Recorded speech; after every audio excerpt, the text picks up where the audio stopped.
A warm welcome to our audience in another podcast in the series related to the book Intercultural Competence Through Virtual Exchange, Achieving the United Nations SDGs. My name is Dr. Elena Douvlou, and I'm one of the co-editors of the book. And today I'm very happy to be joined by Professor José Luis Jiménez Figarotti. And our discussion is going to be related to his research on the transformative power of collaborative online international learning for educational inclusion and sustainability in crisis-affected area. This is an amazing research, and firstly, I would like Professor Jiménez to introduce himself. Hello, yes, my name is José Luis Jiménez Figarotti. I'm the COIL coordinator of Universidad Católica Andrés Bello in Venezuela, and I coordinate two campuses, one campus in Caracas, and another one is in south of the Orinoco River in the Amazon basin. Thank you for your invitation, and it's a pleasure to be with you. Thank you, Jose. Your research is amazing. I would like to start by saying that reading your work about how millions of children are currently being deprived of education due to crises such as armed conflicts, dictatorships, and of course, natural disasters, highlights the urgent need for practical and effective solutions that can provide access to education for these marginalized children and young people. And I would like to kick off our discussion by asking you, in your opinion, in that context, what could virtual exchange programs in the form of collaborative online international learning can offer as a solution to this problem? Yes, thank you for that question. And I just want to mention that I'm going to be talking in two different levels. I'm going to be talking in the micro level, in the macro level, the personal level of students involved in virtual exchange and the impact that they can cause to societies with their collaborations. So in the case of Venezuela, where I am situated right now, we are having serious socio-political problems for over 25 years.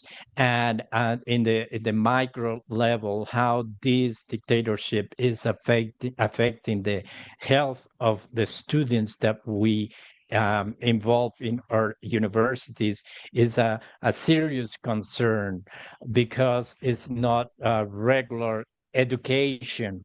We have to be in a state of emergency constantly, and faculty have to be aware of that. But not only faculty to have to be aware of that, but also faculty is facing the same problems that the students are facing. So virtual exchange has become a catharsis, a tool to open the minds of the students and the faculty. And not only that, but let's talk about the macro level, is how they collaborating with other institutions around the world find solutions to those problems, how students and faculty get together to think and create strategies to find solutions to those problems around the planet. That's how I ambition virtual exchange related to solutions to the world. That's amazing. And I think you described a situation that actually is mirrored in many places around the world. And therefore, education that seeks to empower learners to become agents of positive change in their own communities is, I think, is a very strong message that you're giving, right? Yes, that's the this research is based on Freire. Freire was a pedagogist from Brazil, which he came with a pedagogy of the oppressed, and basically is meant to empower the student to take control of their own lives to transform society. That's amazing. This is amazing also for our audience to learn about these pedagogies if they haven't heard that before. So before delving into the particularities of your research, it's very important to mention that this is a very large longitudinal research. So different to our other podcasts in this series, your research actually relates to a very large amount of virtual exchanges that took place over a number of years and countries. So your results actually have very strong pedagogical influence, or could have very strong pedagogical influence in the future of virtual exchange. So could you tell us a little bit about the methodology employed in this study? How, for example, you have selected the participants and how you have managed the data collection and analysis? Yes, thank you. First of all, I want to clarify I'm a PhD student at Florida Atlantic University. My program is comparative studies, which is comparing different disciplines and is based, most of my courses are in anthropology and sociology. So I am using the methodology of anthropology and sociology, which is ethnography. And for ethnography, it's fundamental to have a longitudinal study that it brings patterns that of behavior that you can start understanding and measuring. So that's the main methodology is ethnography. And the how your question is how did I select, because I'm the COIL coordinator of my institution and I am always starting new projects. I decided to study all the COILs that we are doing in the institution. So far, we have had 160 accomplished projects, and this semester we have around another 30 projects. So basically, what I have done is each while I am educating the faculty of my institution, I'm providing them a model of a report that they do at the end of each COIL. So those reports are part of my data to analyze while I'm studying the process of the different projects. The other thing very pertinent to this book is that every single COIL that we have done in my university, it has been related to the Sustainable Development Goals. And in addition to that, I'm trying to promote high impact projects, which means that every single project is putting knowledge to the service of the communities. The projects that the professors are doing have to, in certain way, provide solutions related to the sustainable development goals to the communities of both universities involved. Thank you, because you actually answered one of the questions that I was going to ask you. How do you select the COIL project? So what is the basis of selecting and the COIL project? So thank you for answering that. And Could you, if it's possible, after such a large-scale research, summarize for us some of the most important research findings?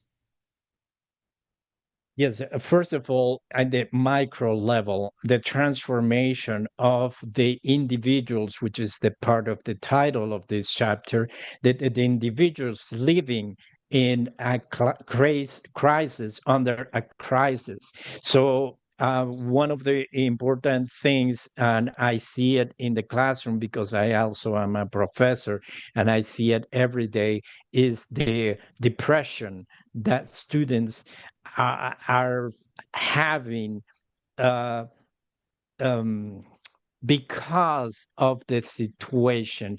These most of the students that we teach are between 17 to 25 years old, and they have been burned under a dictatorship. They don't know what freedom is. They don't have like long-term goals because they think that everything is catastrophic. And their life, So in a way, is set up for them. This is the situation. This is the default, right? that exactly. That exactly. So COIL, this is the one of the most important findings is that it becomes a catharsis. It becomes a refreshment. It becomes um, a hope in their lives that working with students from other parts of the planet, that they start seeing that there is hope, that their life can change, that they can become empowered and transform, which is the second part of the findings. It's a transformation individually and then so in the society. Can you also tell us a little bit more about the disciplines involved in this amazing number of COIL projects that you have coordinated or researched?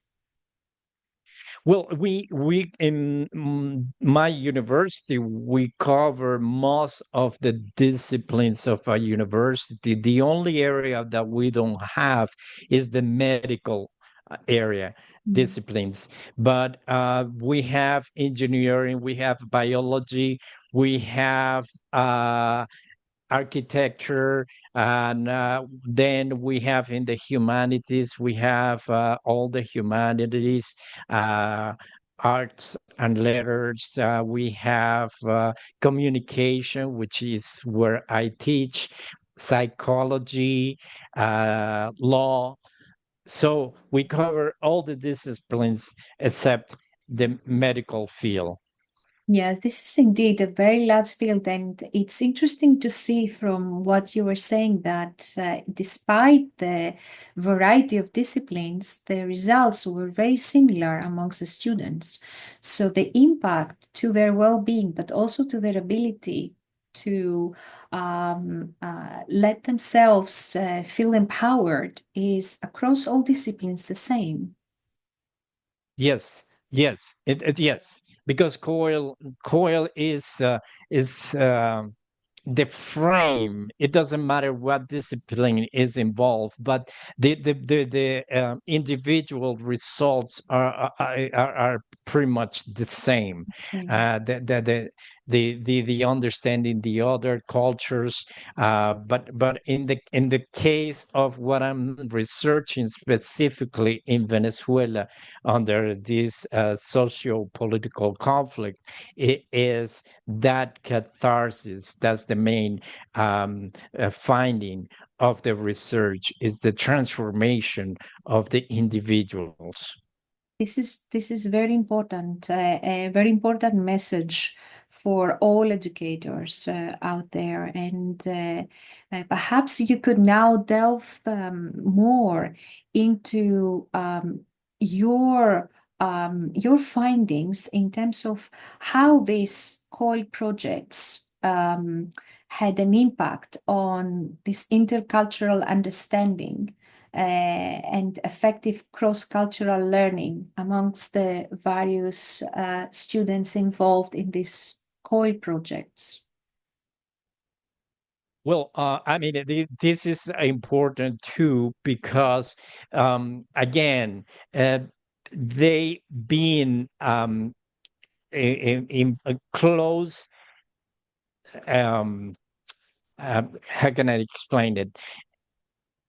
Being born under just one point of view, the fact that they start having a frame of reference, which is another important part of my research, because I'm talking about metacognition.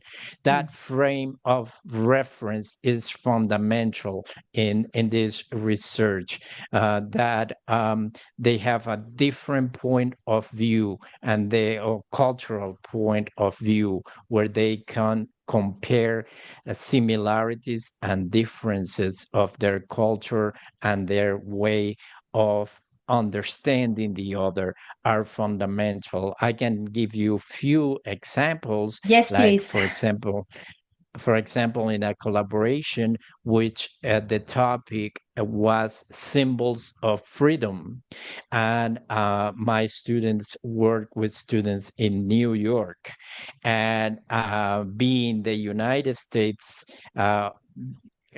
frame as the country of the freedom. And it was fascinating how the discussions of students um, develop a deep empathy for the other. And one of the conclusions of the students is that there were like students, like Hispanic students in New York, and African American students in New York. So it was a very, very multicultural, and that the standards of sometimes are relative, and that some students in the country of the freedom can feel that they are not free, and students who are born under a dictatorship start understanding and feeling empathy for other points of view and cultural backgrounds. So I think that the power of COIL in the multicultural aspect is very powerful too. So I guess in your own words, the impact on the learners was transformative in the sense that they were becoming agents of change, you would say, for socio-environmental well-being. Yes.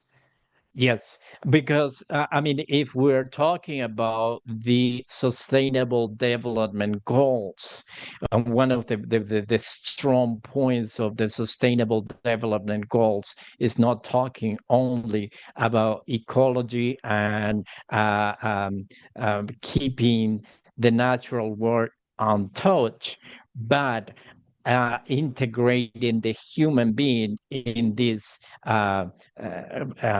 equation, where in order to have a clean environment, we have to address issues of poverty, of gender equality, and all those issues that has to be with society. So it's not only the environment, but it's the combination of environment and society, and the importance of bringing this knowledge into COIL, into virtual exchange. This is a very powerful message that you are setting out to our audience and to the world. Thank you for that.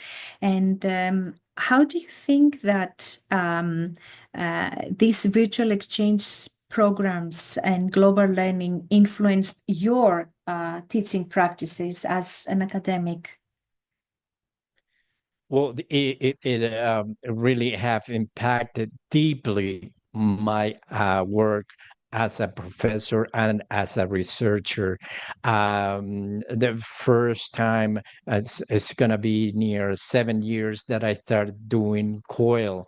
And already I saw the power of virtual exchange, working with another faculty and comparing methodologies, which is important. It works with the students, but also works with the faculty because you expand your methodologies of work. You are constantly seeing how your partner works, and also bringing your methodology or opening the eyes to your partner in different ways of working, to the point, like, for example, this summer with my partner, my original partner, we were working on a book chapter, not related to COIL, but related to arts and environment. So it really has a deep impact in your academic work, to different levels. And the COIL virtual exchange is a multi-dimensional universe, so it impacts at so many levels that sometimes it's difficult to describe how much has impacted you. That's true. And I can relate to what you just said. As an academic, being involved in virtual exchange over the past 6 years, I can definitely endorse what you're saying about expanding and enriching methodologies as an academic, but also the importance of understanding and respecting diverse perspectives and experiences, both as academics, but also for our students. So I can definitely relate to that.